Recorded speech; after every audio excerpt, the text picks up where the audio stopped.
the three-pronged warfare, which is mentioned here, perhaps refers to previously, that is what I have inferred from this. But I have to reconsider it again. My understanding of this chapter was that the modern warfare of land, belonging to land, sea and air was mentioned there. And great flame-spitting war machines were referred to. So, it is not take refuge. You can't take refuge in the war machine. The fact is that whole chapter is a warning chapter. Yes, warning. But in word, because those who have recorded these things, they will say it. When somebody reads, they read your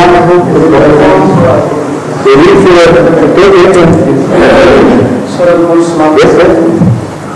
Then I will spend. But because I don't remember exactly the words, so I shouldn't start answering the question without first having access to that.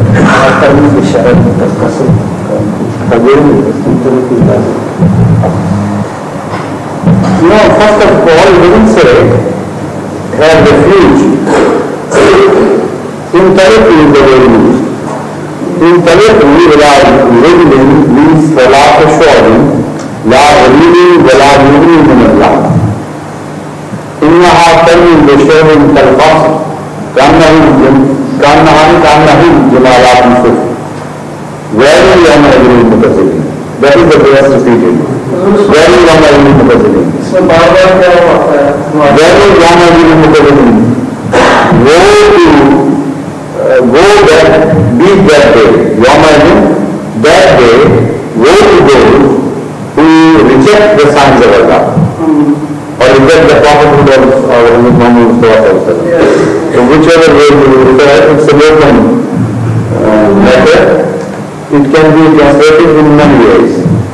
Because the object is not mentioned. What would they reject? That is not mentioned. So it's an open question. It widens the meaning. But the real translation is woe that they be to those who reject. Very long way because for women about the jobs is side but to take refuge is a different meaning altogether. Move towards that. That is to say, a time will come when the nations will be moving in that direction. They will ultimately reach that point of development where the war will become a three-pronged war. Land and the sea and the air. This is the bottom of the exactly. How they are trying to put it in the space. And then they say... That is true, yes. And they will go higher or lower, that will make a difference. But in that space war, they say there will be 3 stages to spare us from an aggression, for example. And so in these relation to these things, my request is to pray. You see, it says the translation in this book, book commentary, by Marathi side. It reads, I move on towards three-pronged shadow, neither affording shade nor protecting from the flame. It throws up sparks like huge castles, as if they were tawny camels. Woe on that day unto those who reject the truth. This is the translation. So based on this translation, now you frame your question, what you want to ask.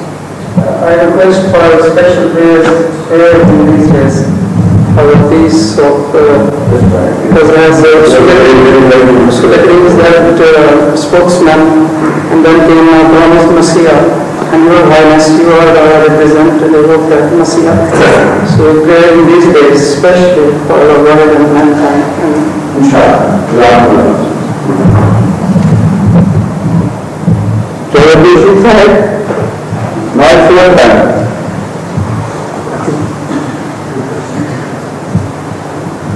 Shadow is referred to as a family. Yes, this is why masculine gender is used in now. Kanya is the Maya.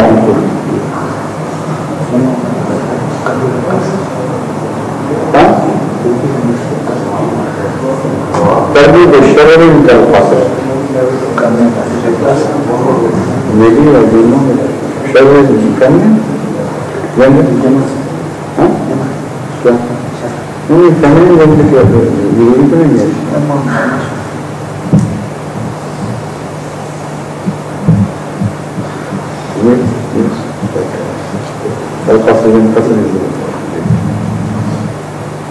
The Malakas Supper is mentioned because of the curly feeling, Is the British side? You have several questions. I'll ask you. If you allow me, please. Where is the time? Is it the real factor? Or if time, inshallah, we will continue. Inshallah. My brother Professor Abdul Islam says and claims that at least 1/8 of the Holy Quran consists of education about science. Not 7, please. Not 1/8. He said please 1/8. Whereas the detail in that might be 1/7. Therefore, the ulama while delivering their Friday sermons, should they devote at least every 8th sermon about science? So we are into this. What we have mentioned is not science as such. The reference to nature is given in those verses, and that reference is given in relation to the teachings of the Holy Quran and the spiritual world of Islam. And the Holy Quran draws our attention to the fact that if you ponder over the nature, that is the act of God, creation of God, you can draw many lessons to guide you in your spiritual world as well. And you should correlate the natural phenomenon with the spiritual phenomenon. So in that context, it is quite natural for a Muslim to speak of religion, and in that reference should also mention natural phenomenon and should go on drawing lessons from what we observe in nature. That happens automatically. But it doesn't mean that suddenly on the 7th day, on 7th Friday, each 7th Friday, you should start reading lectures on physics or mathematics or chemistry. That is not what is meant. What Dr. Abdul Islam Sahib is pointing out is the fact that this is the only living fact which so constantly draws our attention to nature. And the study of nature is science. Without scientific study of the creation of God, how can we derive those lessons from the study of nature which Allah points out repeatedly, which expects us to draw? So that means, according to him, that a very special stress is laid on the study of the universe. If not for any other purpose, at least to find out how Allah creates and how Allah behaves with nature and what benefit can be drawn from the study and what relationship can be, can be discovered between the creation of the material creation of Allah and the spiritual creation of Allah. So that is what Dr. Muslim Sahib points out, and regrets that although in the beginning the Holy Quran played a very important role in awakening the Muslim scholars towards the necessity of study of nature, yet later on, unfortunately, they abandoned that study and fell down to the place where we find them today.